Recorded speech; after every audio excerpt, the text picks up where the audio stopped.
The EPA and FDA all just announced that we officially have microplastics and PFAS in our foods. If you are a mass-scale farmer, producer, or consumer of microgreens, then you need to listen to this immediately. But what exactly are PFAS and why should we be concerned about them? Created in the 1940s, PFAS are chemicals that resist grease, oil, water, and heat. The FDA made PFAS available for limited use in cookware, food packaging, and food processing equipment. However, through this indirect and direct contact with microplastics and PFAS, we now have been ingesting over 12 different types since the 1990s. Microplastics and PFAS have been known to cause cancer, thyroid disease, and other inflammatory disorders in the body. A recent study at the University of Notre Dame tested several different household materials for PFAS, and the results showed they were capable of migrating through these containers into your food supply directly. PFAS have also been able to migrate into our food supply through the supply chain, through chemical processes from heat and light. And according to the USDA, pictures and charts like this paint a completely different picture, even though they claim that everybody should have access to free, healthy, and affordable food. And the United States Department of Agriculture, they could agree with me. See what they have to say.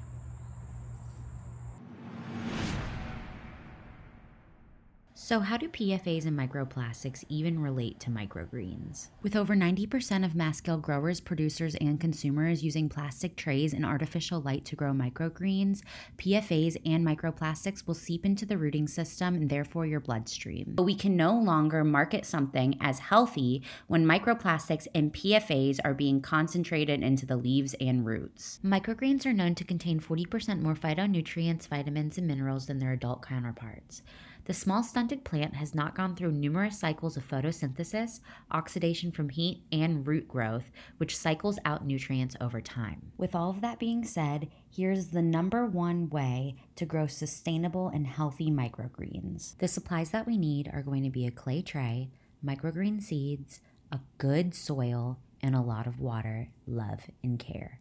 The reason I'm showing the cutting process of the microgreens now, and you can see that I am cutting it from the base, is to show the regeneration process of microgreens once they're cut. Unfortunately, microgreens do not grow back once they are cut, but when you do cut them, they can add more nutrients back into the soil as you keep reusing the soil. As you can see, I've completely broken up the soil in my clay tray, and now this is going to be ready for microgreens tomorrow morning after this dries overnight. This is a great way to show people how chemical regeneration and plant regeneration works through the death and life of microgreens. You can show this to children in the classroom or anybody that you would find that thinks this is interesting. The next day. Back the next day, and as we can see, most of the microgreens that were in here from yesterday that I cut are dead now. Okay, right now we're outside with the greens. We're with the dried bowl from yesterday.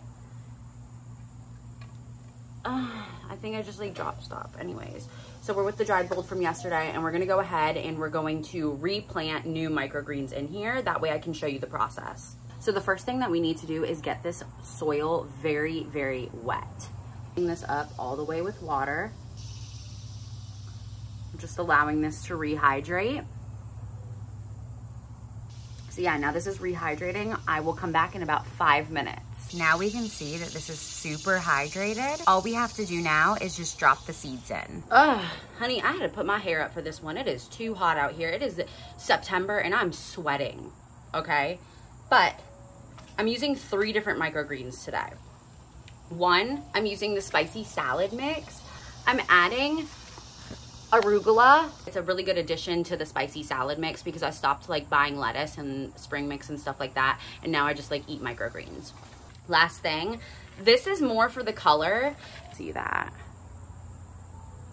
The reason why these seeds are so much larger is I actually don't have the answer for you, but because the seeds are larger, it's going to take a little bit more energy for the Swiss chard to come up. But I love adding this in to the spicy salad mix and arugula mix because it adds those beautiful pink and red colors.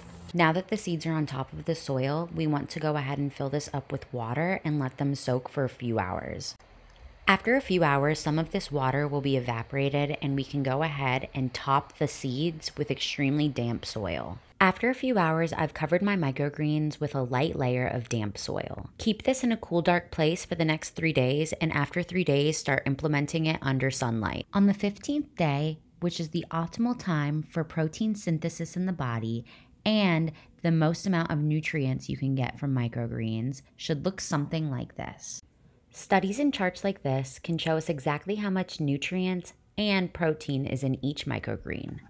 I'm glad that you were able to follow along on the step-by-step process on how to grow microgreens. Microgreens are the easiest, most nutrient-dense, cost-effective beginner plant that anyone can grow indoors or outdoors. Together, we can stop using plastic and implement sustainable resources back into our gardening like we have for hundreds of years.